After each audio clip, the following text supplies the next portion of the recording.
একসাথে ইউরোপীয় ইউনিয়নের এতগুলো দেশের কূটনীতিকদের সঙ্গে এমন বৈঠক এই প্রথম।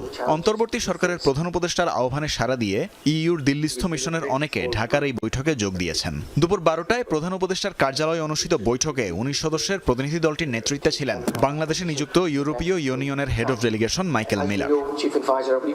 বৈঠকে বাংলাদেশ ও ইইউর সাথে দ্বিপাক্ষিক নানা ইস্যুতে কথা বলেন তারা। প্রধান উপদেষ্টা উপস্থিত রাষ্ট্রদূতদের বাংলাদেশিদের জন্য ভিসা সেন্টার সরিয়ে আনতে সহায়তা চান। এজন্য তার সরকার সব ধরনের সহযোগিতা দেবে বলেও জানান।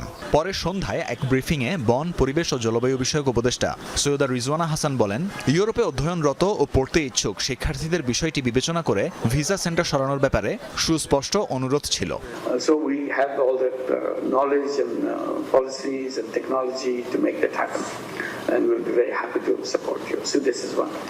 And on other issues, that we'll be very happy to provide the assistance that you need.